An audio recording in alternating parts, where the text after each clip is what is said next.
네, 결혼해서 1년 있다가 선교지 나가드렸고요. 그때 저희 첫째가 8개월 임신이었고, 몽골에서 저희 첫째, 둘째 아이 태어나고, 셋째, 넷째 아이는 인도네시아에서 태어나고, 다섯째는 한국에서 태어났어요. 그거 왜 물어보셨어요? 강원님?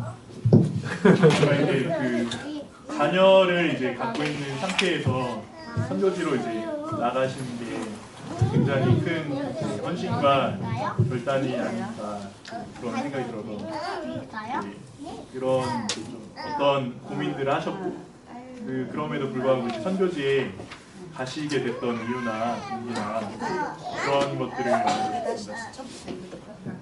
제 버전이 다르고 남편 버전이 다르요. 네, 제 버전 먼저 할게요. 네, 저희는 결혼을 해서 먼저 이제 그 미국 유학을 생각했어요. 그냥 석사기 때문에 박사 과정을 같이 하자 해서 이제 결혼을 해서 둘 다 이제 회사 연구소에 다니고 있었고, 저는 이제 1년 일찍 더 회사 다니고 있었고, 결혼을 해서 임신을 했고, 그래서 이제 그 출산이 가까워서 출산 휴가를 1년 정도 써서 해외에서 모든 계획을 다 부서에다가 얘기하고 이런 상황에서 남편이 갑자기 떠날 때가 됐다. 이제 떠날 때가 됐다. 근데 한마디로 재미가 없어진 거라고 생각이 들어요. 왜냐하면 저희 연구소 소장님께서 그랬거든요. 그 진동 전공한 분이 거기 자동차 변속기 개발하는 팀에서 뭔가 이렇게 재미가 없었을 거다 이런 얘기를 하시더라고요. 그래서 어쨌든 뭐 그것과 상관없이 하나님의 때를 분별을 남편이 하시고, 근데 저는 그 준비가 안 돼 있었어요. 그리고 그래서 저희가 뒤돌아봤어요. 만약에 모든 사람이 다 말렸거든요. 100이면 100, 애는 낳고 가라. 애면 곧 나오는데 애까지 데리고 그렇게 그냥 애는 낳고 가라. 100이면 100 말리셨어요. 근데 만약에 우리가 애를 낳았으면 갈 수 있었을까? 그러니까 애를 낳는다는 게 우리 선배님들도 보고 후배들도 보면은 애를 낳는 순간 그 애에게 온전히 초점이 맞춰지면서 그 아이에게 좋은 환경을 만들어주려는 게 부모의 본능이더라고요. 그러니까 임신해가지고 떠나는 게 차라리 쉬웠을 것 같다는 생각이 들어요. 네, 뭐 물론 이제 임신해서 갈 때도 힘들었어요. 이제 제 남편이 많이 기다려주고 설득은 하지 않았어요. 그냥 기다려주고 같이 기도하자. 또 제가 막 흔들리면 같이 기도하자. 다니엘 기도 21일간 한번 해보자. 이런 식으로 계속 기도로서 했던 것 같아요. 제 입장에는 이미 결정된 거기 때문에 그럴 필요가 없었죠. 그러니까 이제 저만 혼자 가라, 같이 못 가겠다, 뭐 이런 상황이 됐었고, 근데 이제 이게 이제 제 버전이고, 네, 남편분은 이제 하나님이 그 청년 시절부터 컬링했던 거를 말씀으로도 응답하시고 이 모든 과정 가운데 하나님이 응답하셔서 그리고 불가능한 상황에 길을 열어주시고 어쨌든 그 모든 게 다 순차적으로 다 됐어요. 근데 제 마음만 가기 한 2주 전까지 많이 흔들리고 어렵고, 그러니까 회사를 몽골 가는 날도 회사를 가서 휴가를 내고 휴가가 끝나면 회사가 퇴직 처리가 되게끔 만들고 갔으니까 엄청 급박하게 일이 진행이 됐어요. 그래서 그래가지고 인수인계도 해야 되고 그 어떤 퇴직하고 나서 한 프로세스가 있는데 이것들을 빨리 하면은 그 윗분들이 징계를 먹는다고 그러셔가지고 어쨌든 휴가가 끝나면 제가 퇴직되게끔 시스템을 만들어 놓고 제가 몽골을 따라갔거든요. 그래서 되게 급박하게 저희는 이루어졌죠. 네, 또 다른 질문 있으십니까? 이런 얘기는 지난번에 제가 2년 전인가 왔을 때 많이 했던 것 같은데요. 당연히 좀 어떠신 분이에요?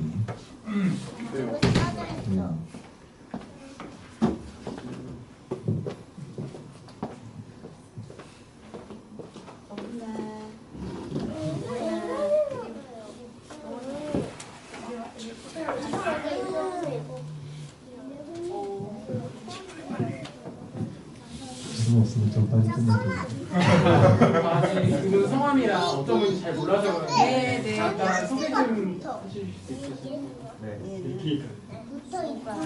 기획과 졸업하고 지금 연구소에 네. 이성용 정혜영이고요. 저기 맞아. 건전지가 너무 기획과의 로비 기존 아예 운동제어 연구센터 거기 출신이에요. 저희가. 이쪽은 지우는데 이쪽은 긁는 그래서 저희 안에 박용진 교수님, 고영님 있는데 이쪽 긁는데 고생 많으시겠네요. 인생의 그래서 위기가 주님 왔죠. 만났어요. 아 그러시네. 저는 지금 은퇴하신 이종원 교수님. 아 이제 그거 말고 없지. 석사 거기서 저희 안에 1년 빨랐고 내가 그래서 재미없어. 만나서 많이 갖고 왔다고. 여기 앞에 있는 대덕한빛교회 저희가 다녔었어요. 그때 대덕한빛교회에서 만나서 이제 친구였는데 나는 친구였는데 예수님 저희 아내가 거기서 처음 믿고 소개받고 그래서 또 결혼을 약속하게 되고 여기 이후에 저희 아내가 1년 먼저 졸업해서 2년 회사 다니고 서울에서 저도 1년 다니고 그러다가 전교에서 나가게 됐죠. 거기서는 이제 대학생들 가르치는 대학생들에게 복음 전하는 그런 교수 사역이라고 하는 그런 일을 했습니다. 여기 계신 분들은 중에도 교수 계시고 그러시잖아요. 비슷한 일을 한 거죠. 선교지에서 했을 뿐이죠. 그러면서 자녀들 많이 키워가고 하면서 정목사님 부분은 저희가 사실은 선교지에서 처음 알게 됐어요. 몽골에 있을 때 오셔갖고 그때 처음 뵀어요. 왜냐면 저희 둘 다 뭐 대전에 오래 있었던 게 아니라 2년씩만 있었기 때문에 사실은 뭐 카리스트 분들을 많이는 알지 못했고 대전분을 많이 알지 못했고 근데 그때 저희 영스쿨 처음 소개해 주시고 저희가 그때부터 영스쿨을 조금씩 하면서 자녀들을 키우고 여기까지 오게 됐습니다. 또 버전이 다른가요? 이러면 되게 밋밋하잖아요. 그러니까 실은 제가 오늘 장 목사님 오후 예배에 되게 은혜를 많이 받았어요. 왜냐하면 이제 저도 그런 사람 중에 한 사람이었거든요. 그러니까 자기의 완벽함, 자기의 뭔가 자기 있는 것, 자기 자원 이런 것들을 이렇게 갈고 닦아서 뭔가 더 완벽하게 그런 것들을 해보고 싶었던 사람이었고 제가 또 이렇게 카이스트를 왔을 때 저는 되게 제 노력으로 왔다는 생각을 했었어요. 정말 남들 잘 때 공부하고 이게 돈 닦아서 열심히 와가지고 이제 카이스트에 딱 왔는데 너무 똑똑한 분이 너무 많으신 거예요. 그래서 제가 실은 고체 쪽을 좀 깊게 공부를 했어요. 근데 제가 진동제약을 가니까 저는 항상 고체의 개념으로 항상 합력은 0이 돼야 되는데 이 가속도가 있어버리니까 이게 학문에 이제 멘붕이 온 거예요. 그래가지고 그때부터 제가 너무 이제 주님이 만나주려고 하셨던 것 같아요. 그러니까 저도 막 이렇게 자살이나 이런 것들을 많이 생각하고 되게 힘들고 그 와중에 이제 예수님을 만나게 됐는데 그러니까 그때는 이제 교회라는 데를 가고 싶어서 그냥 제 발로 그냥 갔는데 그러다가 이런 얘기하면 정말 와닿으시는 분들 계실 텐데 그 석사 논문이 이제 위기가 온 거예요. 얼마 전입니다. 그러세요? 어느 정도 위기냐면 선배가 한 프로젝트를 제가 물려서 그냥 파이널만 그 조금 이렇게 수정해서 하면 되는 걸로 알고 왔는데 세상에 선배가 졸업하고 제가 이제 프로그램 그 선배가 짠 프로그램은 이상이 없다고 그걸로 돌려서 결과내서 너는 논문 써서 하면 된다 하고 교수님은 연구를 가신 거예요 미국으로. 그랬는데 프로그램을 돌렸는데 결과가 이런가 보다 이러고 그냥 저는 혼자 공부를 하고 있었는데 자세히 프로그램 들여다보니까 변수가 상수가 되어 있는 거예요. 어느 순간. 어머. 그리고 어떤 데이터를 넣어도 똑같은 그래프가 나왔다고요. 네, 그때부터 제 인생이 꼬이기 시작해서 뭐지? 그게 ADD 프로젝트였거든요. 와. 그래서 이제 이게 좀 와닿죠. 마음도 열리시고. 네, 그러면서 제가 정말 제 자원이 없구나. 그래서 이제 교수님들한테 모든 구사리를 들으면서 실제적으로 이정훈 교수님이 이제 떠맡아서 해주고 다른 교수님이 떠맡아서 해주고 하셨는데 이게 이제 리니어 영역에서 이거를 이제 AD에서 다시 실험을 해봐야겠다 해가지고 이제 실험하는데 저희가 시험 따라갔어요. 가서 새 데이터를 받았는데 넌리니어가 너무 강하게 나오는 거예요. 이때부터 이제 제 영역이 아닌데 저를 도와줄 수 있는 선배도 아무도 없는 거예요. 그래서 제가 그걸 들고 이제 항공과에 가가지고 그걸 막 물어보기 시작하면서 제 인생이 정말 나락으로 떨어지면서 그렇게 사는 과정 가운데서 하나님을 이제 만났는데 만약에 그때 하나님이 저를 만나주지 않았다면 저는 정말 그렇게 됐겠다. 정말 끝장을 봤겠다. 왜냐하면 제가 정말 제 자원이 없고 정말 제가 아무 쓸모가 없다라는 걸 느끼고 제가 한밤중에 저기 알죠? 동측 앞에 그 운동장 축구장 있잖아요. 거기 구석에 가가지고 무릎을 꿇고 정말 제가 할 줄 아는 게 하나도 없다라는 거. 저의 모든 계획했던 꿈들 이런 것들이 다 무너지면서 그것만 무너지면 좋은데 저의 모든 게 다 무너지더라고요. 그러면서 제가 할 수 있는 게 하나도 없는데 제가 혹시 하나님께서 이렇게 쓸모없는 저를 화장실 청소하는 데 사용하셔도 저는 기쁘게 거기에 갈 수 있겠다고 그렇게 고백을 할 정도로 아니 그런 고백밖에 안 나오는 거예요. 왜냐하면 제가 정말 할 줄 아는 게 하나도 없다라는 생각이 들어가지고요. 그렇게 해가지고 하나님이 다음날 저를 이 고통 가운데서 꺼내줄 줄 알았어요. 저는 그렇게 고백을 했는데 다음날 똑같은 거예요. 이정원 교수님이 저희 남편한테 뭐라고 했냐면 그 여학생은 안 도망갔어 아직? 그 상황이 얼마나 심각한지 아시겠죠? 옆랩 교수님 보기에도 얘는 도망가야만 되는 상황인데 제가 그걸 버티고 있었던 거예요. 그래서 저는 오늘 이 말씀을 들으면서 하나님이 저를 그렇게 붙잡아주지 않았다면 제가 그걸 어떻게 됐을까 상상이 안 되는 거예요. 그래서 다시 한번 하나님이 그거를 내 덕이야 이거를 느끼고 싶으셨는지 어쨌든 그래서 이 자리를 빌려서 정말 하나님께 감사드리고 그렇게 붙잡아 주셔서 제가 이제 남편을 만나게 되고 남편은 원래 선교사가 꿈이셨어요. 네, 그래서 아니 왜 선교사 혼자 나가지 저까지 끌고 가려고 프로포즈를 하나 처음에는 좀 이제 2번 거절을 했는데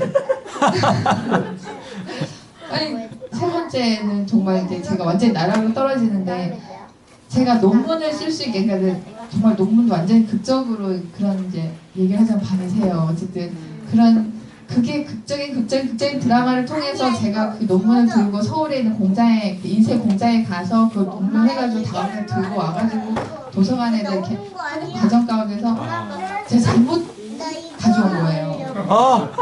하드카피를 소프트를 가져야 돼 하드카피를 가져온 거예요. 이때 그거를 고쳐가지고 와준 분이 이분이세요.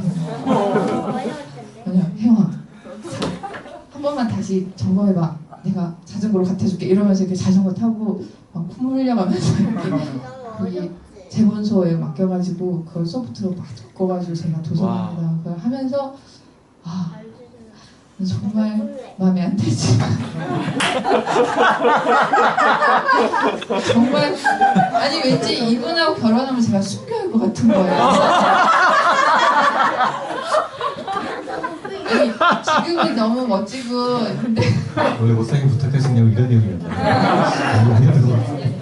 좀 이렇게 아이스 브레이킹 하는 시간이라서 그래가지고 어쨌든 그리고 이분을 이제 만나게 돼서 이제 여기까지 왔습니다.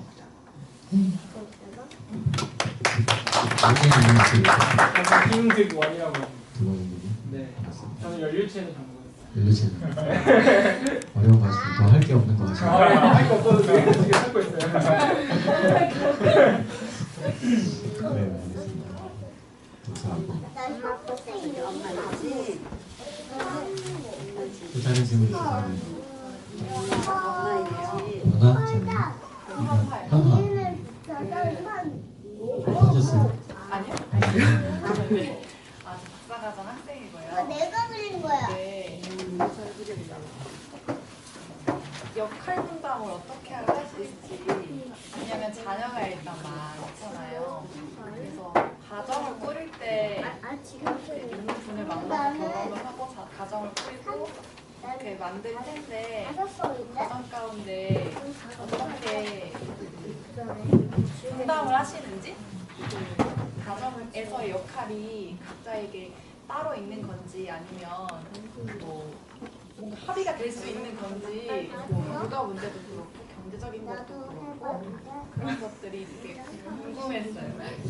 네, 그쵸. 그러니까 저희가 처음 만난 게 이제 친구였지만 저는 이제 그러니까 꿈은 안 하는데 바라는 게 참 존경하는 분을 만나서 결혼하고 싶다는 생각을 했어요.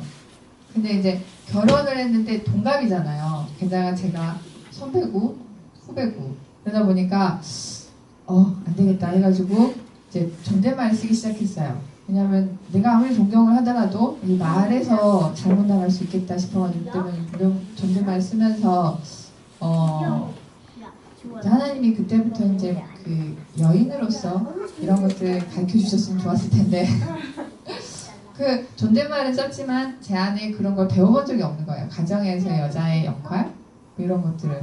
그래서 처음에 맞벌이하고 근데 저희 남편이 일본계 회사였어요. 그래서 아침 9시에 가서 5시면 땡 하면 들어오시면 5시면 땡 하고 이제 퇴근해야 돼요. 더 남으면 남아야 된다는 거에 대해 보고서를 써야 되는 그런 아주 좋은 회사에 다녔고 저는 원래 9시부터 7시인데 8시에 출근을 해서 밤 11시에 퇴근하고 아침, 점심, 저녁을 다 회사에서 먹어야 되는 그런 이제 LG 그 연구소에 다녔어요. 그러다 보니까 저는 할 일이 너무 많아진 거예요. 그러니까 결혼해서 물론 남편 밥도 해주고 뭐 이런 거 해줘야 된다는 건 알지만 현실적으로 저는 항상 바쁘고 힘드니까 같이 도와줘야 되는 거 아닌가 해서 이제 제가 머리만 맞대면 가족회의를 했어요. 둘이서 빨래 문제건에 대해서 빨래가 자꾸 쌓이는데 이거를 일주일에 한 번 누가 하기로 했는데 왜 안 해? 이런 회의죠. 회의. 청소를 관련해서 뭐 이런. 제가 보기엔 아직 빨래할 때가 안 됐는데 저희 아내는 빨래할 때가 됐대요. 제가 보기엔 조금 더 써야 되는데. 그러니까 왜 보고도 안 하셨어요? 이러면 아직 때가 됐었나? 이런 게 그걸 왜 안 보이지? 근데 그거에 대한 갈등들 이런 것들 이제 서로 회의하면서 합의점을 찾는데 그닥 합의점이 있진 않았어요. 그러니까 합의점이란 거는 저는 봤을 때는 이분이 개선되어야만 합의점이 되는데 개선될 게 보이지 않는 거예요. 제 느낌에는 썩 변화되어 보이지 않는 거죠.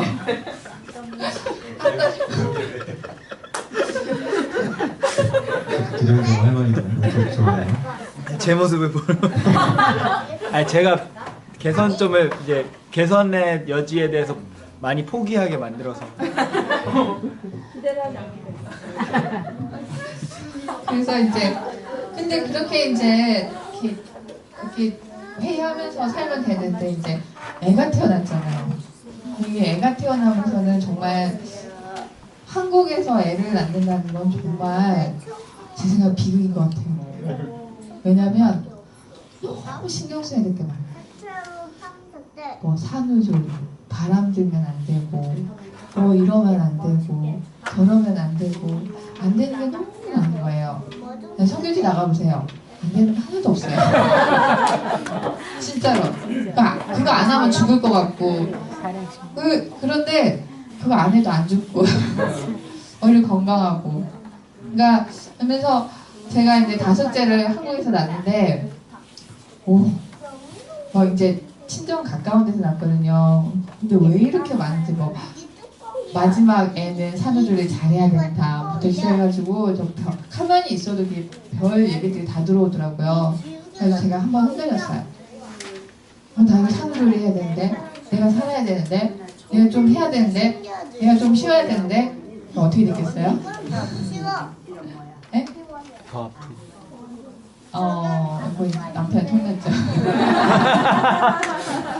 제가 여보 나 몸조리 하게 친정 좀 갈게요. 그랬더니 남편이 안 돼요. 지금은 이 아기를 우리 가족들이 다 경험하고 이 아이의 존재를 우리가 다 받아들이고 해야 되는 중요한 시기이기 때문에 당신이 가면 안 돼요. 막 이러는 거예요.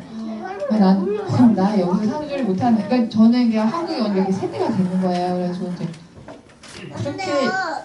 그렇게 통일돼서 그런 얘기 안 했었거든요. 근데 막 자꾸 주장하게 되는 거예요. 그러다 보니까 이제 그리고 막 시어머니도 불쌍하다고 제가 며느리가 불쌍하다고 쉬지 못한다고 막 이러니까 제가 너무 불쌍한 사람이 되는 거예요. 그래서 가지고 한번 이제 이렇게 했다가 남편이 그럼 혼자 가세요. 얘는 이러놓고 그래서 이제 바로 제가 꼬리를 내고 어쨌든 좀 당황하다가 어쨌든 그런 사건이 있었어요. 그러니까 무슨 말씀을 드리고 싶냐면, 그러니까 한국에서 이렇게 우리가 안 들어도 되는 얘기들 너무 많이 듣는다는 거예요.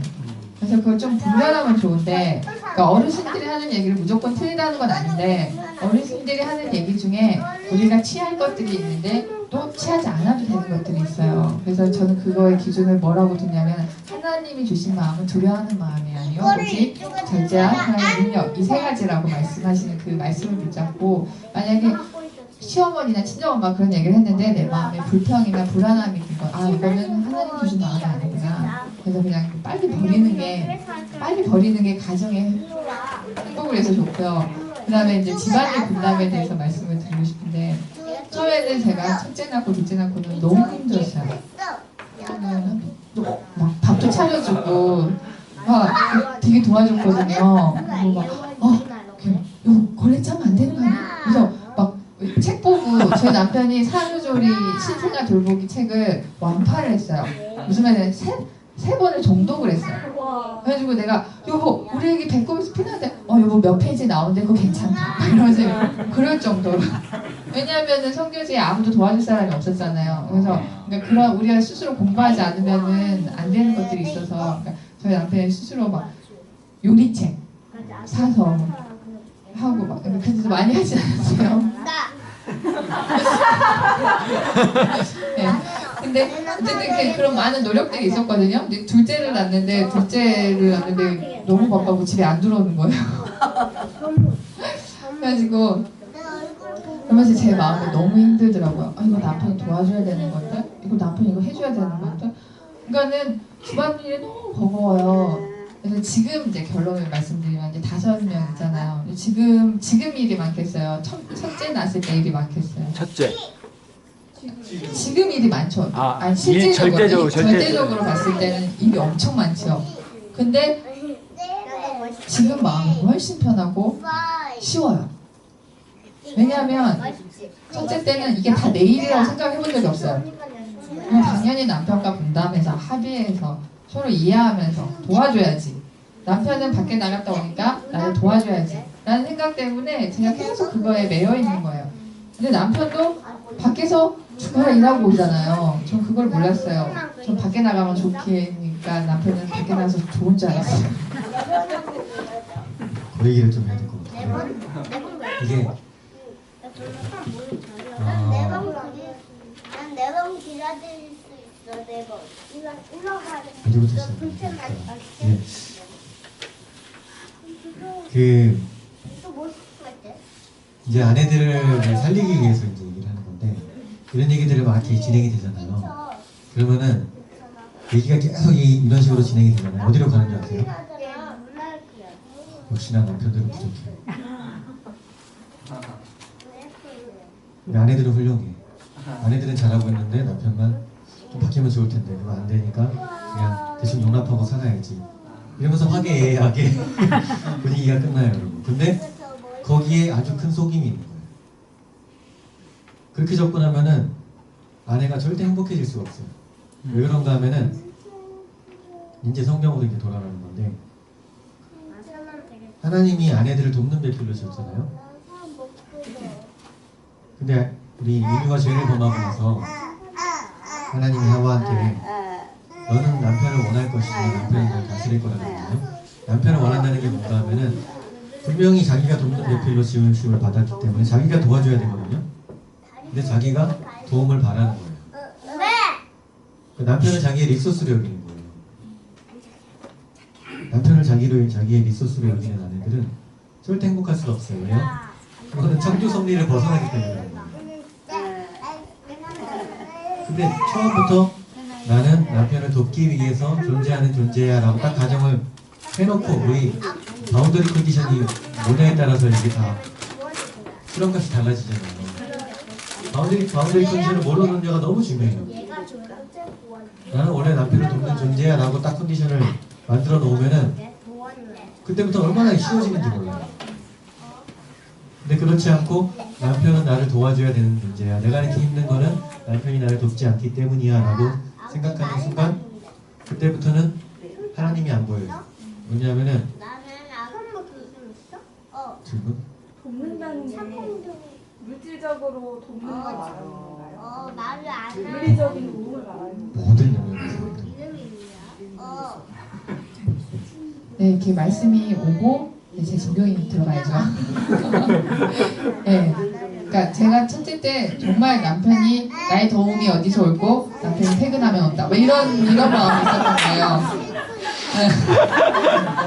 그러니까 이제 그게 있었기 때문에 제가 한창 힘들고 남편은 그래요 힘든데도 불구하고 이제 아이고 여보 수고해서 와서 오죠. 와가지고 이제 남편을 아내를 도와주죠. 근데 아내가 그래서 너무 감사해요 하면 좋은데 이거 이렇게 해야지 이거 이렇게 해야지 만족이 없는 거예요. 그러면서 제가 첫째 둘째 때 힘들면서 지금은 알아요. 이게 다 내 일이라는 거. 집안일에 대해서 제가 남편의 도움을 바라고 이건 좀 남편이 해줬으면 좋겠다고 하는 순간 제가 시험에 들죠. 왜냐면 남편이 그걸 해줘야 되는데 남편이 내가 원하는 시간에 알맞게 해줄 수 있는 상황이 아니잖아요. 저희가 이렇게 마이크 뺏어가보세요. 네. 그리고 더 중요한 거는 그렇게 아내들이 했을 때 거기에 반응이 다 맞춰주는 남편들이 있어요. 가끔씩. 그 사람 큰일 못해요. 진짜요. 여러분 주변에 그런 사람 있거든요. 그런 사람을 보세요. 하나님의 일도 못하고 예수 섬기기도 어려워요. 그러니까 남자로서 태어나서 남자로서의 부르심이 있거든요. 근데 그건 아름다운 거예요. 여자로서 태어나서 여자로서의 부르심도 아름다운 거예요. 근데 그거는 누가 더 좋다 하기 어려운 일이에요. 뭐가 더 낫다 이렇게 얘기하기 어려운 일이에요. 근데 어떤 가정은 사실 여러분들 다 저희는 다 이렇게 개인적으로 한 번씩 만났으면 좋겠어요. 왜냐면 그래야지 얘기가 또 더 잘 되거든요. 근데 이제 그 시간이 있으신 분은 끝나고 남으시고 여기 자리에서는 최근에 그런 부부가 하나 있었어요. 남편이 아주 좋은 자상한 남편이고 또 이제 좋은 교회 오빠. 그러니까 아내가 해달라는 대로 다 해줘요. 다 맞춰주고 집에 와서 이거 여보 이거요. 네. 여보 이거 좀 도와주세요. 네. 여보 이거 좀 집안의 주인이 누군지 모르겠어요. 다 도와주는 거예요. 저희 아내를 딱 만나고 그 아내가 변화됐어요. 그러면 안 된다. 당신이 남편을 도와야지. 남편을 자꾸 자기 일에 동원하면 남편이 절대 하나님의 계획을 이룰 수가 없다. 근데 그 아내가 또 대체로 여러분들은 그리스도인들은요 악해서 그러진 않아요. 몰라서 그런 경우가 많아요. 이런 얘기를 듣고서 아내가 깨달았어요. 그게 제가 잘못하는 거였구나. 그래서 바뀌었어요. 남편을 돕는 역할로. 그랬더니 남편이 몇 주 후에 만났는데 자기가 왕이 된 것 같아요. 집에서. 엄청 살아나고 있어요. 남편이 옛날에 뭐라고 그랬겠냐면 자기는 집에 들어오면은 이런 느낌을 받는다는 거예요. 아내가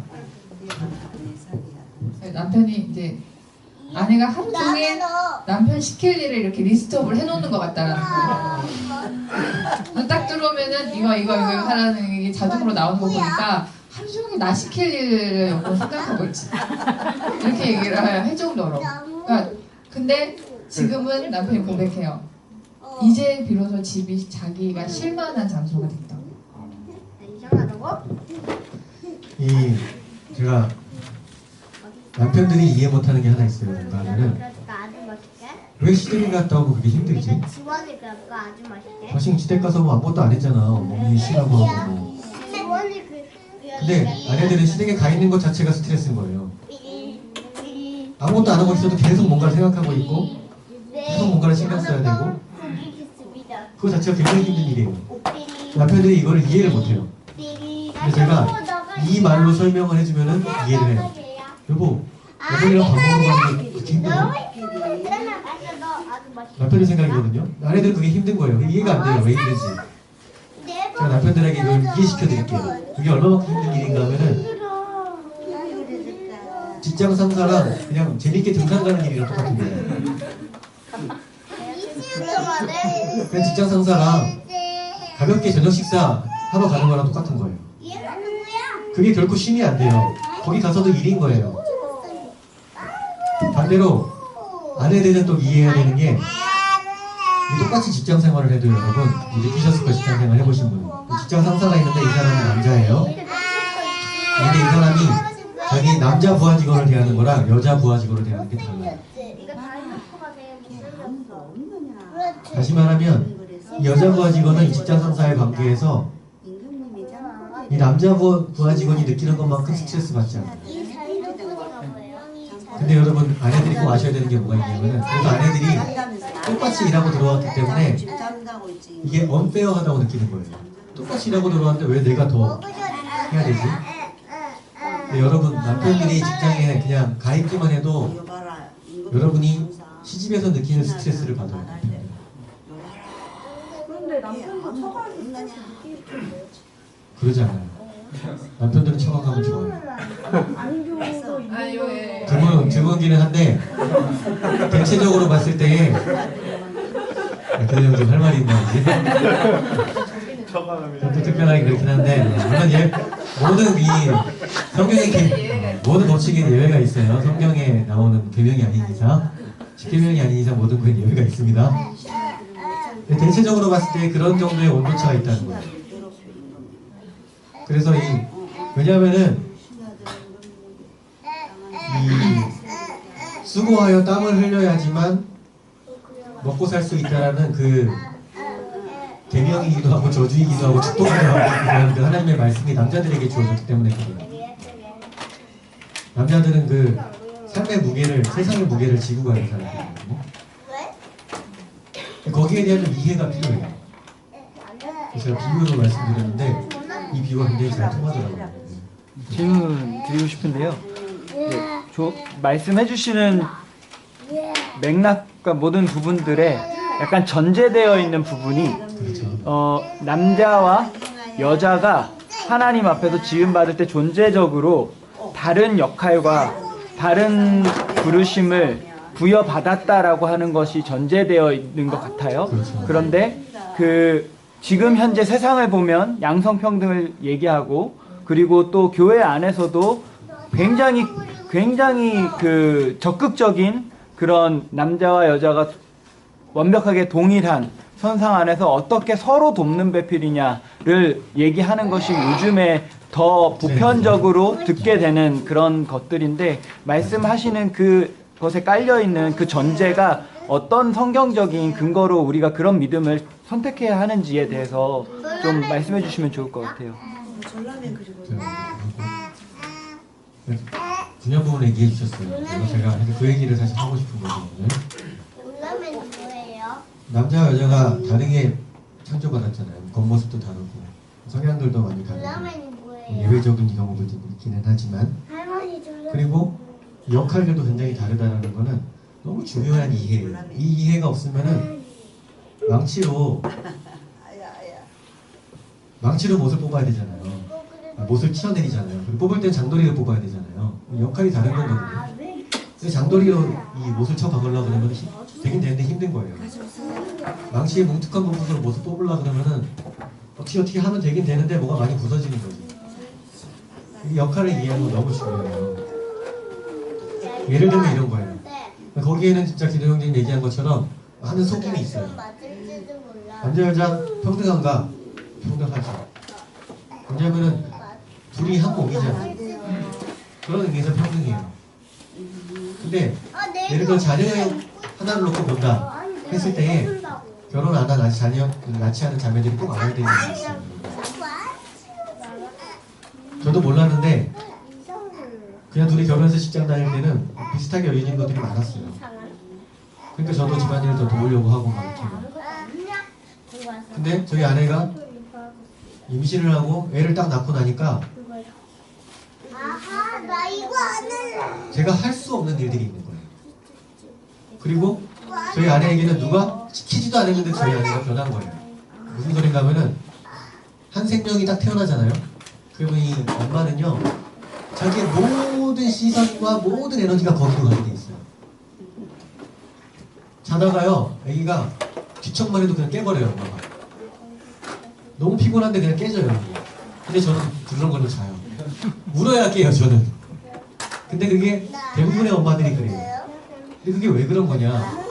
남편이 게으르고 그래서 그런 거냐? 그런 게 아니에요, 여러분. 그 하나님이 엄마를 그렇게 만들어놨어요. 직장이요, 여러분. 직장에서 아무리 막 많은 일을 했어도요, 엄마의 모든 시선은 다 아이에게 가 있어요. 어린이집을 보내놔도 엄마는 하루 종일 그 애만 생각해요. 그러니까 어린이집 보내놓고 남편들은요, 어린이집 보내놔도 별 느낌이 없어요. 근데 엄마들은요, 어린이집에 애를 보내놓잖아요. 엄청난 죄책감을 느껴요. 이게 다르게 창조됐기 때문에 그런 거예요. 근데 이거를요, 이 역할을 동등하게 가져가야 된다는 걸로 맞추기 시작하면요, 이 기계의 부분들을 다른 데 쓰는 일이 되는 거예요. 그러니까 이제 제가 그 하나님과 이제 결혼 10년 동안 이런 것들을 미리 알았으면 좋았을 텐데 저도 똑같았어요. 똑같이 회의하고 똑같이 고통받고 똑같이 힘들어하면서 그거를 이제 하나님께 하나하나 이제 여쭤가면서 이루어진 것들이 있어서 그거를 하나하나 깨닫고 아 내가 돕는 배필이구나. 아 내가 이런 것들을 해놔야 되는구나. 아 내가 이런 것들을 감당해야 되는구나. 내가 아이들을 이렇게 해야 되는구나를 이제 깨닫고 나서 하나님이 이렇게 개인적으로 말씀들로 이렇게 엮어주시면서 놀라운 거는 제 안에 엄청난 평안이 생겼다는 거예요. 그러니까 제가 하나님이 주신 그 역할대로 제가 제 수행을 해내니까 내 안에 어떠한 이거는 불합리해, unfair해, 이거는 뭐해 이런 나의 분노나 나의 뭔가 이런 것들이 아 이건 다 내 일이야. 뭐 이제 이렇게 사단의 속임이 있죠. 너 이러려고 뭐 공부했냐, 너 이러려고 뭐 이런 얘기들을 뭐 주변에서 하거나 뭐 이렇게 하는데 제 안에 확신이 있는 거예요. 이거 하려고 태어났어. 나 이거 애 낳으려고, 나 우리 애기 한 번 더 안아주려고, 우리 애기 한 번 더 밥 먹이려고 태어났어 라는 아이덴티티가 확실하게 서니까 흔들리지가 않아요. 이제 본격적인 강의로 중간중간 넘어가는데 우리 기도 형제님 결혼식에 다 오셨었나요? 그때 제가 주례 형제 얘기했잖아요. 결혼의 목적이 뭐고 결혼의 목적은 기계 전공하신 분이 많고 다 공학 전공하신 분이 많고 한데 우리는 다 공학을 하게 되면 설계가 들어가잖아요. 설계 없이 뭐가 그냥 자동으로 태어나지 않잖아요. 하나님도 결혼이라는 걸 만드실 때 기능적인 설계를 하셨다는 거예요. 근데 그 결혼의 설계 목적은 뭐였냐면은 자녀를 낳아서 거룩하게 키워내고 보호하면서 거룩하게 키워내고 계속해서 생명이 이어지도록 하기 위해 결혼이라는 걸 만드신 거예요. 그거보다 더 고귀하고 그거보다 더 현실적이고 그거보다 더 적절한 결혼의 목적이 있으면, 더 성경적인 목적이 있으면 여러분 저에게 알려주셔도 돼요. 제가 지금까지는 못 찾았어요. 그러니까 남자와 여자로 구별해서 본다면은 한 명의 여자다. 그 여성으로 태어나죠. 한 명의 생명이 여자가 여성으로 태어나서 그 다음에 여자가 되는 거예요. 여자로 자라나요, 점점. 그 다음에 결혼을 하면은 아내가 돼요. 이 아내가 돼보지 않는 사람은 일정 부분 그 아내가 된 사람이 경험할 수 있는 성장을 못 경험할 수밖에 없어요. 또 아내에서 어머니가 되는 거예요. 엄마가 됐을 때 일어나는 성장은 또 달라요. 아무리 나이가 많이 들어도 엄마가 안 된 사람은 그 영역에 있어서 성장은 안 일어나는 거예요. 다른 영역에 있어서 성장은 일어날 수 있죠. 근데 이게 하나님이 계획하신 하나의 성장 과정이에요. 남자 보면은 남성으로 태어나서 너는 남자다워라 그러잖아요. 남자가 되는 거예요. 그리고 남자다움이 남편이 되는 거고 남편에 이어서 그 다음 성장 단계가 아버지가 되는 거예요. 아버지 하나님이에요. 점점 우리가 아버지 하나님의 모습으로 자라나는 거예요. 그게 우리의 사명이라는 걸 알면 인생의 많은 결정들이 굉장히 달라져요. 무슨 소리냐? 제가 최근에 선영이 얘기를 좀 하죠.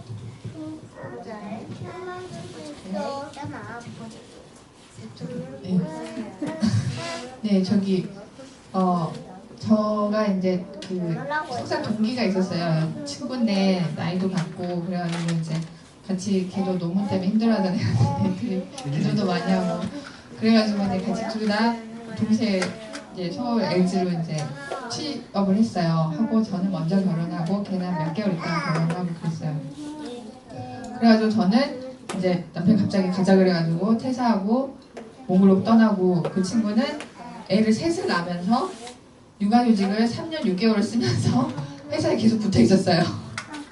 그래서 고가도 막 낮게 나왔는데 하나님이 어떻게 다른 사람들 다 퇴직하는데 자기만 퇴직 안 하고 계속 이렇게 그래서 계속 신우의 기도 모임도 계속 하게 하시고 하나님이 그렇게 이제 회사에 붙어있게 하셨다는 거죠. 근데 이제 문제가 생겨서 저를 만났는데 그 문제가 뭐냐면 이제 첫애가 학습 부진이 온 거예요. 학습 부진 플러스 왕따를 당하는 거예요. 초등학교 1학년인데. 근데 아빠도 카이스트 박사, 엄마도 카이스트 박사, 뭐 이런 이제 나름의 뭐 이렇게 있잖아요 우리 안에 그런. 근데 아이가 맨날 빵점을 맞아오는 거예요. 이게 부진 정도가 아니잖아요. 그리고 그 아빠의 또 철학이 뭐 한글을 미리 알려주면 안 된다 이런 것도 있었겠죠. 뭐 그런 게 겹쳐가지고 어쨌든 왕따를 당하고 학습 부진이 오고 뭐 이제 학교에서 적응을 못하니까 이거 어떻게 해야 되냐 그래가지고 저한테 상담이 왔어요. 그리고 이제 제 이름이 이제 선영이었는데 선영아 우리 여자에게는 결혼하면 두 가지 인생이 펼쳐져. 첫 번째는 남편을 섬기는 종의 인생. 두 번째는 아이를 키워내는 엄마의 인생. 두 인생이 있다는 그럼 내 인생은? 이러는 거예요. 그래서 그럼 그게 네 인생이야. 그랬더니 이제 걔가 이제 울컥하면서 내가 30년간 공부하고 그리고 내가 회사에 다니면서 이렇게 하나님이 나에게 응답해 주시고 신유회를 통해서 기도회를 통해서 이렇게 하나님이 나에 말씀하시는 그런 것들은 뭐니? 라고 얘기를 하는 거예요. 그것도 다 맞지. 그것도 하나님이 역사하시는 거고 하지만 우선순위에서 종의 인생과 엄마의 인생이 먼저야. 그렇게 얘기를 했어요. 근데 이제 많은 얘기를 했죠. 그 와중에. 그러니까 많은 그 인생으로 안 갔을 때 부작용들 괜히 시간 남아갖고 엄마들이랑 남편 뒷담화 까고 뭐 이런 것도 있잖아요. 그러니까 우리가 역기능에서 느껴지는 남편 원망들 이런 것들 그런 것들로 인해서 이제 그런 얘기도 많이 하고 이제 핵심은 그 얘기를 하고 이제 그 친구가 자기 엄마한테도 들어보지 못한 얘기를 하는 거예요.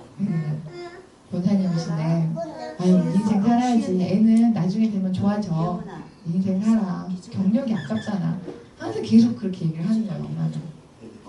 근데 걔가 제 얘기를 듣고 나서 형아 기도해주라 내가 이거는 너무 혼란스러워서 뭔가 나한테 소화가 필요한 것 같아 그래서 이제 알았어 기도해줄게 하고 헤어졌어요. 근데 걔가 이제 과감하게 회사를 퇴사하고 아이에게로 돌아갔어. 근데 걔가 이제 3개월 만에 어떻게 지내냐고 메일을 보냈는데 걔가 무슨 얘기를 하냐면 걔가 되게 온화한 아이거든요. 되게 예술을 잘 믿고 근데 내가 그동안 내가 쌍딱이었다는 걸 알았어. 이렇게 메일을 보낸 거예요. 그러니까 남편에 대한 엄청난 불만들 아이들에 대한 그런 아이들 3명인데 다 연년생이에요. 근데 정신없는 애들이에요. 3명이 다 기저귀 차고 있고 막 이랬었어요.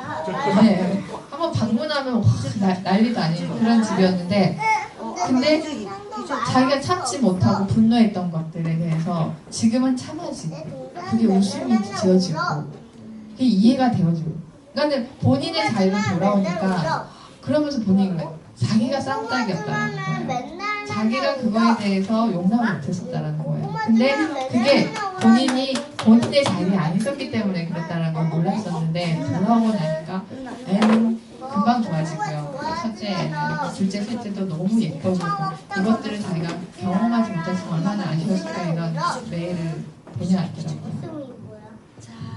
그러니까 이거를 우리 자매도 신실한 크리스찬이에요. 근데 몰랐다라는 거예요. 근데 알고 났을 때 이제 돌이킬 수 있는 여지가 생기는 거죠. 그러니까 성경에 순리와 영리에 대한 게 나오잖아요. 영리로 바꿔서 쓰려고 하면 너무 버거운 거예요. 근데 하나님의 법칙은 순리로만 바꿔놔도 그때부터는 기능이 그냥 제대로 돌아가게 돼 있어요. 하는 게 쉬워져요. 그래서 그 친구는 돌아가서 아이를 키우면서 행복하게 살고 있습니다. 최근에 이런 거를 알면은 아직 결혼 안 하시고 아이를 안 낳으신 분들 인생의 디자인과 선택이 많이 달라진다는 거예요. 예를 들면 제가 최근에 고3 나이 되는 자매를 만났어요. 진로 상담하겠다고 왔어요. 네, 홈스쿨로 자랐어요. 네, 고1 때 검정고시 끝내고 수능 3번째 보고 있어요. 근데 이제 첫 번째, 두 번째는 자기가 그냥 대충 경험상을 보고 세 번째부터 이제 자기가 의대 준비하겠다고 2년 입시하고 다니면서 하겠다고 해서 이제 1년 끝난 거거든요. 많이 올랐어요. 갈 만큼. 한 번 더 하면 갈 것 같아요. 제가 보니까. 근데 뭐 하고 싶냐 그랬더니 그 이국정 교수님처럼 외과 외상센터에서 중증 그 외상센터에서 면접에서 일하고 싶다는 거예요. 그러냐 이웃들을 위해 봉사하는 거니까 귀한 꿈이다. 결혼은 언제 할 거냐 그랬더니 별로 계획이 없는 거죠. 이렇게 자기가 인턴까지 마치고 중증 외상센터에서 최소한 3년에서 5년 정도는 봉사하고 그러고 나서 그때 몇 살 될 것 같아요? 35 이렇게 그때 결혼해도 괜찮겠냐 생각을 안 해본 거예요. 그러니까 우리가 인생을 디자인할 때 우리 경력에 대해서 생각하잖아요. 박사학위 하고 그다음에 어디 가서 뭐 하고 이런 거 포단하고 디자인을 하는데 이 가정에 대한 디자인도 있어야 된다는 거예요. 그러면 그런 자매님이 그렇게 돼갖고 36 넘어갔고 결혼해갖고 어쨌든 30살 넘어서 35살 넘어서 결혼해갖고 애를 낳았어요. 애를 낳으면 잠시 쉬어야 될 거 아니에요? 그럼 애를 몇 명 낳고 해서 몇 년 쉬다가 다시 외상센터로 돌아갈 수 있을 것 같아요. 얘는 말 못해가지고 안 될 것 같다는 거죠. 그런 일은 다시 돌아가기 좀 어려운 일이라는 거예요. 그러면은 당신이 꼭 그런 의사가 될 필요 있어요. 의사가 좀 되고 싶으면 이게 애를 낳고 애를 충분히 다 키운 다음에 10년, 20년 후에도 돌아갈 수 있는 뭐 소아과라든가 당분간도 생각해볼 수 있지 않겠냐. 얘기가 달라지는 거죠. 인생의 계획이 달라지는 거죠. 그러니까 의사들은 사실 의사 간호사들은 계시지만 우리 지도사 계시지만 이런 직업들은 참 좋아요. 왜요? 이렇게 애를 낳고 있다가도 나중에 다시 그 일로 돌아갈 수가 있어요. 근데 저나 아내 같은 이런 일들은요 저희 기계공학으로 다시 못 돌아가요. 논문이 뭔지 기억이 안 나요. 제 논문 지금 보면 이해가 안 돼요. 제가 그걸 어떻게 썼나 모르겠어요. 그때. 그래서 저는 생각했어요. 저희 아내는 이거 기계공학을 공부했지만 저희 딸들에게는 이 공부를 시키면 안 되겠다. 이거는 경력이 끊어지면 다시 돌이키기가 어려운 일이기 때문에 인생의 디자인이 달라진다는 거예요. 이런 것들을 생각 안 하고 사는 거랑 생각하고 사는 거랑 많이 다르기 때문에 첫 번째 부르심이 아내로서 두 번째 부르심이 엄마로서 있다는 것을 알고 있으면 대비가 할 수 있다는 거죠. 그리고 우선순위에 맞춰 살 수 있다는 거죠. 남자로 넘어가겠습니다. 남자들은 뭐냐? 남자들 마음대로 살면 되는 거냐? 아래 거짓 잘 보고 그게 아니에요. 남자들 잘 들으세요. 남자들이 결혼해서까지 자기 커리어를 추구하기 시작하면은 가족이 굉장히 불행해져요. 남자들이 결혼해갖고 직장에 다니거나 뭐 사업을 하거나 무슨 사역을 하거나 무슨 일을 하든지 그 일은요 기본적으로 목적이 있어요. 뭐예요? 너무 간단해요. 가족 입에 풀칠하기 위해 그 일을 하는 거예요. 아멘. 그렇게 사는 남자들은 그 일이 고귀한 일이 돼요. 멋있는 남자가 돼요. 그런데 결혼해서까지 자기 성공을 추구하고 커리어를 추구하잖아요. 많은 사람을 불행하게 만들어요. 저는요 사역 제가 가서 어디 세미나 강의하고 와서 사역비 받아오잖아요. 그러면은 그 사역비 좀 여보 돈 벌어 왔다. 어디 사역 나갈 때 여보 하나님의 거룩한 일을 위해 갈 테니까 기도 많이 하시오. 이런 말도 하지만 갈 때 전에 여보 돈 벌어 올 때. 이런 거 아까워요. 왜요? 고귀한 일이라니까요. 아멘. 근데요, 제가 사역을 한다 치고서 저희 명성으로 해 사역하기 시작하잖아요. 아빠 오렌지 먹고 우리 있어. 가족을 불행하게 만드는 대단했어. 거예요. 맛있는 거를 대전에 지원. 참 하나님 참 신기해요. 같은 일을 하는데도 우리 고귀한 일을 할 수 있게 하셨고 그것이 천박하고 더러운 일이 될 수 있게도 하신 거예요. 그럼 남자의 결혼 전 인생은 무엇이냐? 그것도 마찬가지예요. 여러분. 결혼 전에 열심히 연구하고 지원이. 결혼 전에 왜 여자친구를 만들면 안 되느냐? 이 지원 나. 기도는 왜 여자친구를 만들어서 인생을 허비하면 안 되느냐? 남자들이 야 점점 나랑 똑같이. 결혼 전에 이렇게 여자친구를 만나고 이 시간을 낭비하고 인생 허비해보면은 나중에 결혼해서 자식 자녀들을 먹고 살리기에 준비가 덜 될 경우가 많다는 거예요. 결혼 전에는 결혼해서 자기가 자녀와 자녀를 먹여 살리기 위해서 최대한 준비를 많이 해야 돼요. 준비를 한다는 게 다른 게 아니라 열심히 살아야 되는 거예요. 성실하게 자기 할 일을 해야 되는 거예요. 인생을 허비하면 안 돼요. 그때. 여러분 결혼하고 나서 공부할 수 있을 것 같죠? 결혼하면 되게 못해요. 저희도 둘이 직장 다니면서 많이 벌 때 있었습니다. 그때나 지금이나 남는 건 없어요. 많은 대로 쓰고 적은 대로 쓰고 다 그래요. 여러분. 하나님이 우리를 만드신 분이고 우리에게 생명을 주신 분인데 그 생명이 먹고 살 거를 주지 않겠느냐. 그런 믿음은 있어야 되지. 살아보면 답은 다 나오게 돼 있습니다. 네, 저기 자매님이 그 질문한 것 중에 하나 제가 놓친 게 있어가지고 돕는 배필은 그러면 어떻게 도와야 되느냐에 대해서 이제 어떤 면으로 다 도와야 된다 이제 이렇게 하고 넘어갔는데 제가 딱 첫애를 딱 낳았을 때 그러니까 저희 관계가 되게 건강한 관계인지 이상한 관계인지 그 제가 처음 초신자였을 때 저희 남편이 저의 그 이제 선생님이었어요. 생신자 1:1 양육 그래가지고 그게 이제 평생 가는 거죠. 그래서 좀 많이 배워요 아직도. 근데 그때 제가 딱 아기를 낳는 순간 저희 남편이 뭐라고 했냐면 여보 애가 태어나도 우선순위는 바뀌지 않아요. 영순이 하나님, 1순위 남편, 2순위 아기 이러는 거예요. 그래서 이제 제가 이렇게 무시무시한 사람입니다. 그런데 그래서 제가 이제 많이 했던 훈련이 뭐였냐면 그러니까는 아이가 1순위가 될 때가 많아요. 대부분이 다. 그래서 남편이 1순위여야 됩니다. 막 이렇게 얘기하면 막연하시잖아요. 막연하시죠. 남편 1순위 맞는데요? 뭐 이렇게만 생각하는데 내가 지금 어디 와 있는지 현 위치를 잘 모르시잖아요. 그래서 제가 오늘 점검을 해드릴게요. 잘 느끼세요. 애가 태어났어요. 근데 엄마는 애를 하루 종일 보죠. 왜요? 애기 안 울리려고.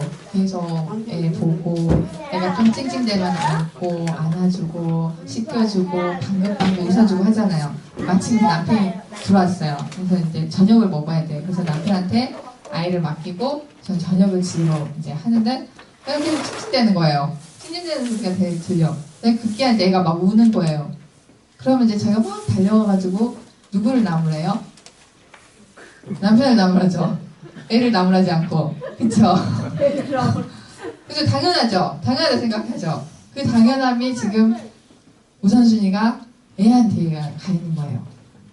그러면 남편이 우선순위가 1번인 사람은 어떻게 할까요? 애를 나무라는 거예요. 우는 애를 데리고 내가 아빠가 서툴 수 있는데 이게 너의 아빠야. 네가 적응해야 돼. 여보한테 얘기해주고 열심히 밥을 짓는 거죠. 무슨 얘기인지 알겠어요? 이런 큰 전환이에요. 우선순위가 바뀐다는 거죠. 저희 아내가 이렇게 무시무시하세요. 아니 저도 많이 실수해서 그러니까 우리가 생각하는 을은 당연히 악이니까 애가 모르는데 애기를 잘 봐야지 이런 모든 생각들이 남편보다 위에다 애를 놓는다는 것을 되게 무섭고 두렵고 떨리는 마음으로 깨어 있어야 돼요. 그런 부분에서는. 이 세대가 사실은 이제 우리 원수가 그렇게 남편들의 권위와 남편들의 어떤 위치를 깎아내리려는 그 교묘한 시도들이 있다는 걸 꼭 아셔야 돼요. 네. 그래서 그런 부분에 있어서 경각심을 가지고 내 우리 우선순위는 남편이 먼저지. 모든 식단은 남편이 가장 좋아하는 거, 남편이 원하는 거, 이런 우선순위가 먼저 돼야 되고요. 돕는 배필로서요. 그리고 또 한 가지는 남편이 쉬고 있어요. 토요일날 연휴에 아무 데도 안 가고 집에서 꿀꿀 잠만 자는 오후 2시까지 자고 있어요. 그래서 겨우 깨워서 점심 먹여놨더니 또 주무시는 거예요. 그래서 우린 나가고 싶은데 자 그럴 때 애들은 막 시끄럽게 떠들고 있어요. 그래 좀 시끄럽게 떠들어서 좀 아빠 좀 깨워봐라 막 이렇게 하면은 그러면은 우선순위가 어디에 가 있어요? 애들한테 가 있는 거예요. 그럼 우선순위가 아빠한테 가 있는 경우는 어떨까요? 애들아 아빠가 지금 피곤하셔서 낮잠 주무신데 조용히 좀만 가서 놀아. 이렇게 하면은 아빠한테 가 있는 거예요. 지금 많이 실수하셨다라면은 지금 내가 우선순위가 남편에게 가 있는지 아이에게 가 있는지. 왜 이게 중요하냐면요. 그렇게 질서가 잡히잖아요. 그거의 복을 누가 누릴까요? 아이들이 누려요. 그런 그 질서, 하나님의 질서, 가정의 질서를 아이들이 누렸을 때 평안함을. 정말 실제적으로 중요한 부분인데 만약에 방금 예를 들어서 설명을 하자면 아빠가 주무시고 계신데 엄마가 애들한테 아빠 가서 깨워라. 밤인데도 아빠가 잠만 잔다 휴일인데도 이렇게 하잖아요. 그러면은 그 아이는 지금 뭘 배운 거냐면은 우리의 하나님 아버지는 내가 원하는 무엇이든 간에 거기에 맞춰줘야 되는 하나님. 그런 하나님을 배운 거예요.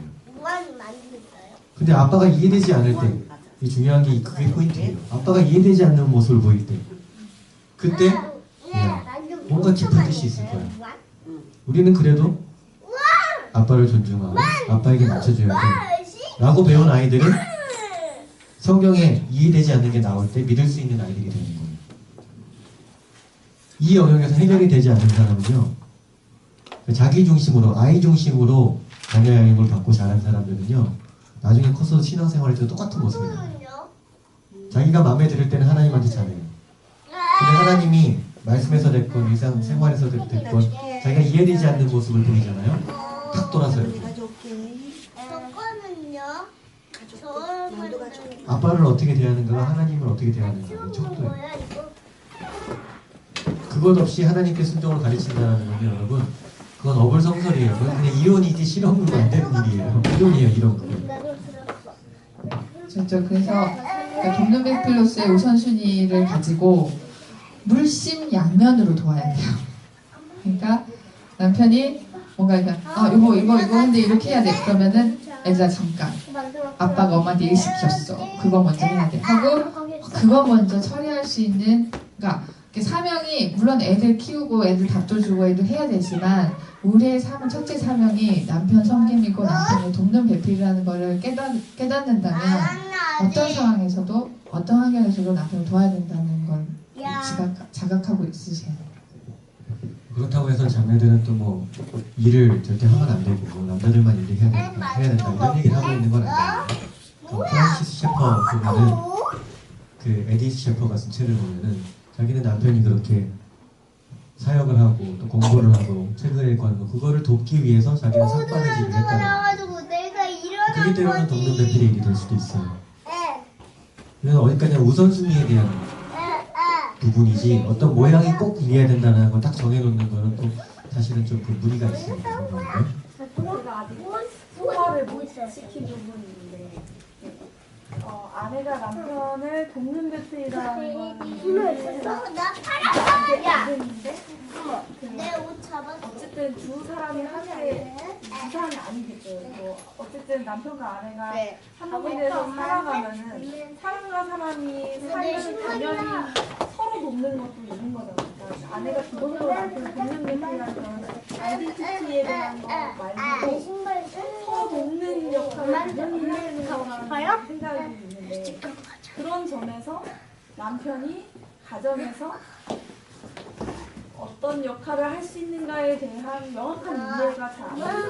그러니까 기본적으로 남편은 밖에서 어떤 일을 함으로써 남편의 역할을 다한다라는 것까지는 우리가 이 시간 이야기를 하시는 걸 통해서 이해를 했는데 그렇다면 가정에서 어떤 도움이 이게 좀 조금 포인트가 어떻게 보면 조금 엇나갔어요. 어떤 면에서 일에 대한 얘기가 아니라 이건 권위에 대한 얘기거든요. 예를 들어서 이런 경우라고 보세요.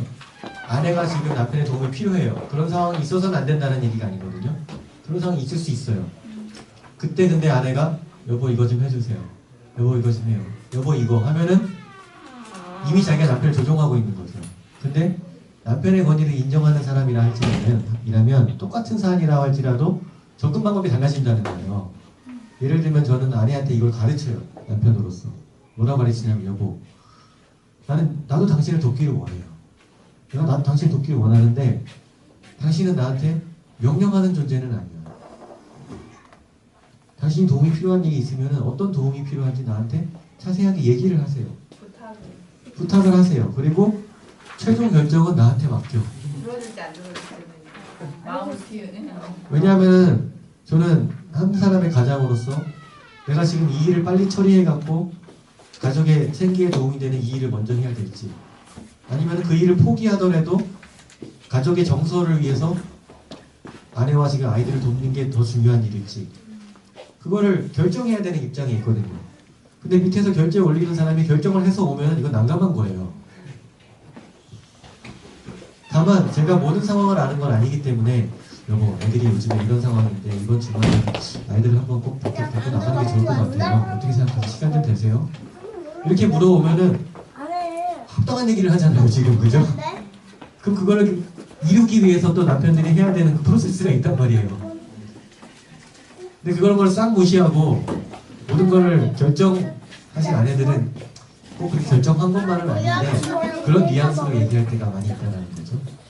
그런 영역에서 좀 훈련이 많이 필요해요. 그러니까 이거는 일에 대한 얘기가 아니라 권위에 대한 얘기예요.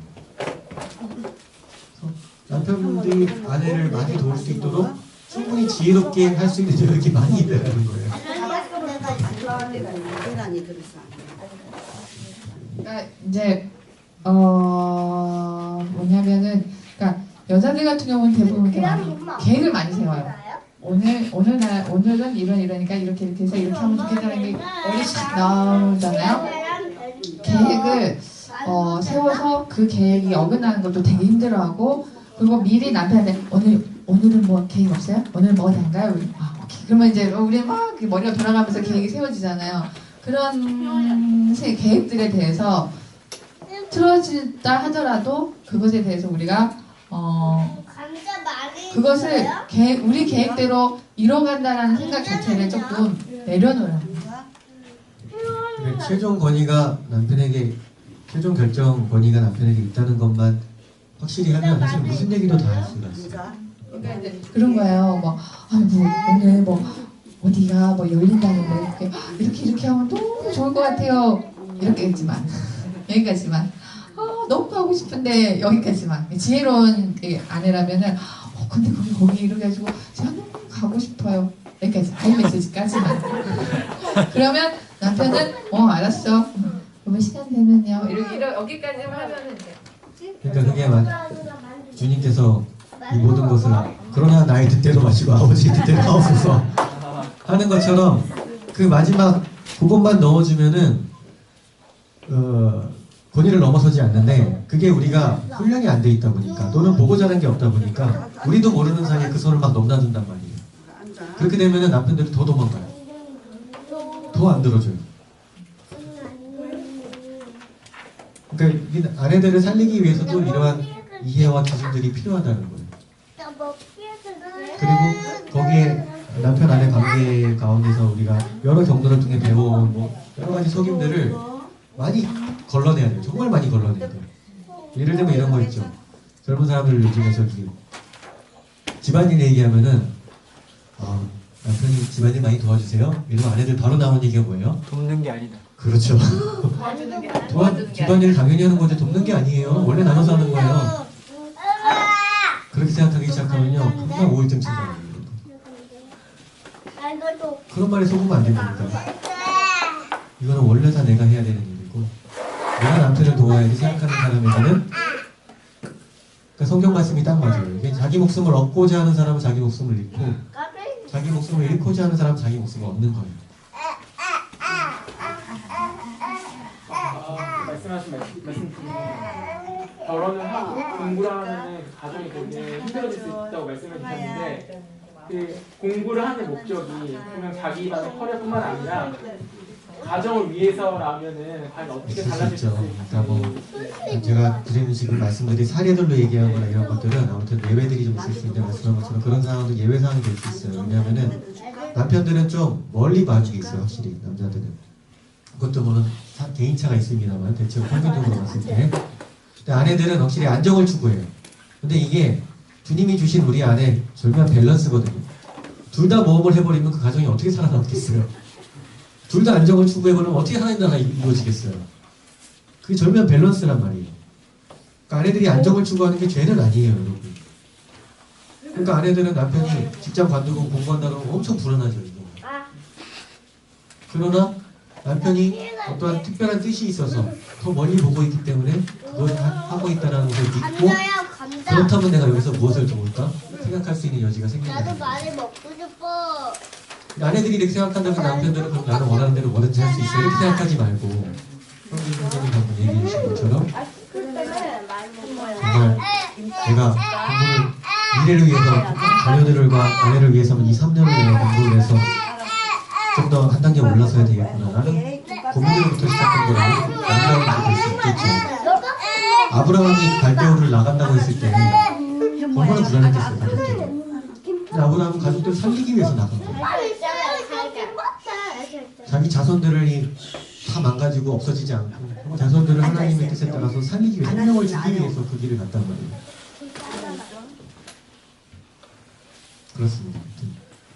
그래서 원리와 이런 어떤 가치들을 저희 위주로 이렇게 좀 습득을 하셨으면 좋겠고 사례들은 사례이라는 말 그대로 사례라는 거 그렇게 또 예외 사항이 있을 수 있지만 배울 점도 있다 이 정도 수준에서 이해를 하시면 좋을 것 같아요.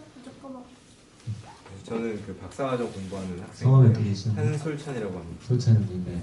궁금한 게 있는데 아까 사모님께서도 말씀하신 것처럼 이제 아내가 어떤 얘기하는 건 남편이 얘기하는 거, 제안하는 수준, 의견을 물어보는 수준, 그리고 이제 어떤 남편이 이해가 안 가는 행동을 했을 때 그것을 이해하고 자녀들에게 덮어주고 그런 것을 하나님을 투영하는 과정이라고 좀 그 모든 사실 전제들이 남편이 되게 좋은 남자가 되어 있어야 하고 좋은 결정을 내릴 줄 알아야 하고 이런 것들이라고 생각하는데 이제 실제 선교사님 부부께서는 어떤 그런 결정을 하기 위해서 어떤 선택들을 하시고 실제로 그러면 어떤 신뢰에 있는 남편이 되어야 하는 거잖아요. 그러려면 이제 어떻게 준비가 되어야 하는지 남자가 네. 아빠, 그러니까 감자가 매워. 그러니까 제가 이렇게 부부 세미나를 많이 해요. 그러면 이제 그 아내 순종에 대해서 이제 이렇게 파트를 맡아서 하는데 그러다 보면은 다들 그 말은 안 하지만 다들 느끼는 게 다 이렇게 뭔가 이렇게 한 가지씩 담고 있는 게 있어요. 아유 나도 선교사님 같은 남편이면 순종하겠어.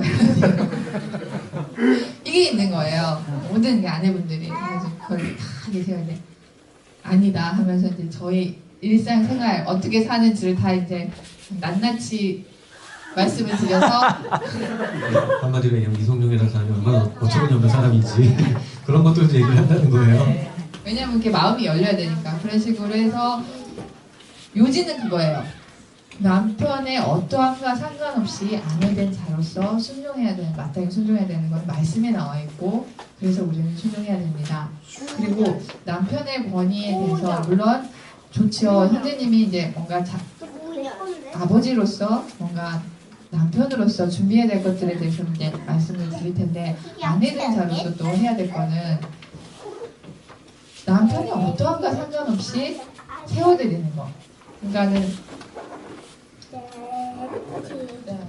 형제에 대해서 모르겠으니까 여러분 순종이라는 건 저희가 이런 얘기들을 하면 어떤 분들 남편들은 자기는 마음이 너무 좋기도 하다는 거예요. 좋은 아내들이 순종하면서 아내들이 실제 변하거든요. 이런 얘기를 좀 들으면 남편들이 행복해져요. 근데 그러면서도 엄청난 부담감이 온다는 거예요. 남편들이. 그 왜 그런지 아세요, 여러분? 여러분, 순종이라는 거는요, 책임의 이양과 같이 가요. 무슨 소린가 하면 내가 하나님께 순종한다는 거는 책임이 하나님께 있는 거예요. 근데 내가 불순종하면 그 책임이 나에게 있는 거예요. 근데 아내가 남편에게 순종한다는 건요, 그 책임이 남편에게 오는 거예요. 정말 두렵고 떨림으로 살아야 됩니다. 근데 우리 삶의 모습이 그게 안 되죠. 안 되지만 하나님이 원하시는 거는요, 남편이든 아내든 간에요, 갑자기 완벽한 모습으로 되라는 게 아니에요. 그리스도의 장성한 분량에 이르기까지 조금씩 계속 자라나는 모습이면 하나님이 칭찬하세요. 우리는 항상 너무 결과지향적으로 생각하는 패턴이 있거든요. 자녀 양육을 생각해도 항상 저를 바라보고, 저 어린애를 바라보면서도, 우리 햄버를 바라보면서도, 나 목사님 따라한다. 우리 현모를 바라보면서도 이 아이가 커서 어떤 아이가 될까? 계속 이러면서 자녀를 양육하는 거예요. 저희는 그거에 관심을 가져서는 안 된다는 걸 배웠어요. 그거를 생각하지 말라는 게 아니라 더 큰 관심은 뭐여야 되냐면은 이 아이가 오늘 어떤 아이인가? 오늘 성장하고 있는가? 오늘 하나님을 사랑하고 있는가? 오늘 이웃을 섬기고 있는가? 오늘 행복한가? 오늘 부모님께 순종하고 있는가? 이게 훨씬 더 중요한 가치예요. 그러니까 하나님의 성경을 잘 읽어보시면요, 의외로 결과보다는 과정을 중요시 여기시는 경우가 많아요. 물론 결과도 중요할 때는 있지만, 성실하게 아내로서, 성실하게 남편으로서 계속해서 성장해 가고 있다면 그걸 하나님께 칭찬받을 수 있는 겁니다. 완벽하지 않아도 괜찮아요. 완벽을 바라시지도 않고요. 그런 의미에서 그러니까 순종이라는 거는 남편 아유 순종할 만해야 순종하죠 이런 말씀을 많이 하세요. 그러면 제가 그런 얘기를 해요. 순종할 만해야 한다는 말씀을 순종을 안 하겠다는 뜻이라고. 순종은 솔직히 말씀드리면 정말 힘들 때 순종을 요구할 때가 많고 정말 납득이 안 될 때 순종을 요구하는 경우가 많지, 납득이 다 되고 이해가 되면서 그 순종을 요구하지는 않는다고. 그러니까 순종은 항상 납득이 안 되고 정말 비합리적이고 뭔가 이거는 남편이 오해하는 것 같고 잘 모르는 것 같고 그럴 때 하나님께서는 우리에게 순종을 요구하시는 거기 때문에 그 말에 옳고 그름과 상관없이 순종은 결단하고 행해져야 되는 우리의 모습이라고 이렇게 말씀을 드려요. 그게 이제 남편이 막 폭군이고 어쩌고 막 이래도 남편이 뭐 예수님 안 믿고 뭐 이런데도 순종해야 돼요. 네, 순종하면 해야 됩니다. 왜냐하면 그게 아내된 자로서 하나님이 바라시는 모습이기 때문이니까 여기까지 말씀을 드리죠. 남편에게도 마찬가지예요. 성경에서 남편에게 이야기하는 거예요. 그리스도께서 자신을 주신 같이 아내를 사랑해라. 그 아내가 이 사랑받을 만한 짓을 해야지 사랑. 그렇죠? 계속 이렇게 불순종하고 그냥. 근데 다른 사람의 어떠함을 변수로 놓으면 안 돼요. 다른 사람의 어떠함을 그냥 상수로 놓으셔야 돼요. 왜냐하면 그걸 변수로 놔버리면은 그 사람이 변화되기까지 내가 할 일은 없는 거예요. 그러니까 예수님이 우리는 어떻게 남에게 관심이 많아요. 그러니까 요한이 베드로한테 저 사람은 어떻게 됩니까? 넌 너의 길을 가라. 남편이 어떠한가 상관없이 여러분 할 일을 하세요. 아내가 어떠한 상관없이 남편으로 여러분 할 일을 하세요. 아내가 어떠한가 상관없이 아내를 사랑하고 남편이 어떠한가 상관없이 남편에게 순종하세요. 둘 중에 한 사람만 해도 가정은 달라져요. 저희 남편이 참 저에게 자주 하는 얘기가 있는데 제 머리를 이렇게 쓰다듬으면서 당신은 참 순종하는 아내예요. 그러니까 그 말 들으면 제가 부담이 확 가요. 왜냐면 제가 항상 불순종하고 나면 꼭 그 얘기를 하시거든요. 이게 뭐지? 그러니까 이제 믿음의 선포죠. 당신 참 순종적인 아내예요. 그 얘기를 하면 제가 죄송합니다. 그러니까 근데 아니에요. 뭐 정말 당신은 순종하는 아내예요. 이렇게 그러니까 본인한테도 그렇게 선포를 해주고 저한테도 선포를 해주는. 실제 순종할 때가 더 많아요. 그렇게 많아요. 이런 비밀을 몰랐을 때도 계속 그런 얘기를 해주셨어요. 그러니까 무슨 얘기냐면 믿음으로 바라봐야 될 영역이 있는 것 같아요. 그리고 그리고 이제 솔직히 말씀드리면 남편의 권위는 혼자 세워지지 않아요. 아내가 세워드려야 되는 경우들이 더 많아요. 그러니까 이제 아이들이 뭔가 이렇게 아빠에 대해서 불만을 했을 때 아빠 편에서 아빠는 정말 아빠 편에서 그걸 변호하고 아빠 편이 될 수 있도록 이렇게 충분하게 아이들한테 전해주고 그럼 아빠가 원하시면 그렇게 하자. 아빠한테 허락 맡았니? 뭐 아빠가 안 되는 거야. 이런 식으로 아빠의 권위들을 세워주는 게 거기 뭐 가시기 전에 질문 하나 하고 계시죠? 남편분 한마디도 안 하신 것 같은데. 저는 이제 곧 아이가 태어나니까 네. 이 이제 아이를 어떻게 키우면 좋을지 이제 저도 일을 하고 있고 아내도 이제 박사를 이제 준비하고 있는데 이제 육아를 감당을 이제 해야 되는데 이것을 어떻게 하면 좋을까? 친정은 이제 또 서울에 있고 대전에 살고 있는데 그 갓난 아이를 이제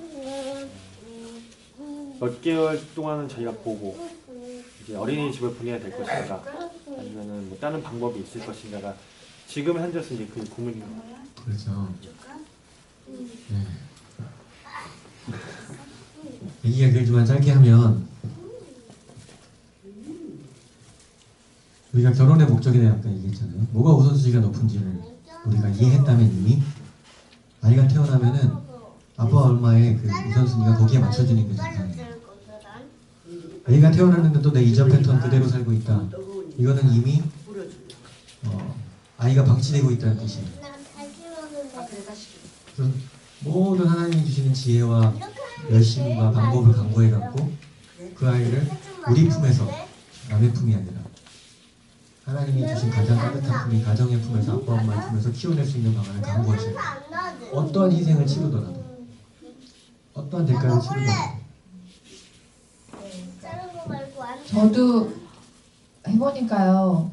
그러니까 아이를 키우면서 제 커리어를 다 포기했었거든요. 근데 하나님께서 아이를 키우면서 학생들을 가르치기도 하고 공부도 하게 하시고 아이를 키우면서요. 젖먹이를 데리고 그렇게도 하시더라고요. 그러면서 하나님 이거 너무 힘들어서 못하겠어요. 그랬더니 하나님이 저희 개인적으로 들려주신 음성은 이거 다 네가 원하던 일이야 라고 얘기를 해주시더라고요. 그럴 때 제가 보니까 제가 아주 어렸을 때부터 막연하게 제가 원했던 일들을 하나님이 제가 아이가 있음에도 불구하고 양육을 하고 있음에도 불구하고 하나님이 제 인생을 그냥 내버려 두지 않으시고 하나님이 원하시는 계획표대로 세워가시더라고요. 네, 그거를 믿으셨으면 좋겠어요. 우리의 바로 앞에 우리의 경력이 아니라 하나님이 나를 받으시고 하나님이 나에게 주셨던 모든 교육 환경과 이런 것들을 하나님이 다 쓰셔요. 정말로 다 쓰셔요. 저는 하나님의 방식대로 우리의 경력이 올바르게 세워졌으면 너무 좋겠어요. 네. 또 궁금한 건 개인적으로 나중에 물어보셔도 됩니다. 네. 순산하시길 축복합니다. 네. 감사합니다. 질문이 대장합니다. 된 것 같다는데 또 뭐 마지막으로 한 가지 질문 또 있으세요? 안아줄까? 아니 뭐 하시고 싶으면 난 도저히 동의할 수 없다 이런 거 하셔도 됩니다. 최근 드는 생각이 옛날에 비해서 옛날에는 그냥 집안에 있으면 그냥 아무런 인풋이 없잖아요. 가만히 있으면. 근데 요즘은 정보화 시대가 되면서 가만히만 있어도 너무나 많은 정보가 저희에게 들어오는데 그런 정보들은 대부분이 세상에서 만들어져서 하나님 없고 하나님을 반역하여 높아진 생각과 그런 것들이 많은 매체와 미디어를 통해서 들어오게 되는데 그러니까 저는 이제 고민이 되는 부분들은 지금 앞으로 저희가 살아갈 세상은 뭐 핸드폰 2G, 3G, 4G 막 이렇게 올라가듯이 더 많은 그런 정보들이 오고 가게 되고 그거는 사실 성경에도 예언으로 나와 있잖아요. 그런 세상에서 어떻게 가정을 그런 하나님을 그러니까 하나님을 향해서 반역하는 생각들을 어떻게 지킬 수 있을까? 좀 그런 실제적인 고민들을 좀 하게 되는 것 같아요. 기본적으로 많은 영역에서 출애굽이 필요하다고 생각해요. 그러니까 다르게 사는 걸로 당연히 여기는 문화와 삶의 패턴이 많이 필요합니다. 저희 애들한테도 얘기해요. 너희는 달라. 그리고 우리 아이도 알아요. 우리가 하나님 안에서 올바르게 잘하고 있다는 확신을 갖고 있어요. 네. 그리고 중요한 거는 이제 그렇게 다르게 사는 패턴이 있는 공동체가 필요해요. 신앙생활을 꼭 오해하면 안 되는 게 신앙생활 오해로 혼자 설 수 없는 그렇게 돼 있어요. 예를 들면 자녀들에게 뭐 하다못해 스마트폰을 안 주고 TV를 안 보여준다. 이걸 그렇게 사는 사람들이 모여 있어야지 그게 되죠. 아이가 친구 집 가는 데마다 다 스마트폰 쓰고 있고 TV 보고 있는데 말로만 가르친다고 되는 게 절대 아니에요. 그래서 저희가 천추 스쿨을 시작합니다. 점심밥 먹어요? 다니엘도 세 친구가 있었어요. 이 하나님의 뜻을 지키고 살아가려면 최소한의 뜻이 맞는 공동체가 필요해요. 그거를 세우기 위해 또 우리 가정들이 헌신해야 돼요. 각 가정만 살겠다고 발버둥 치면은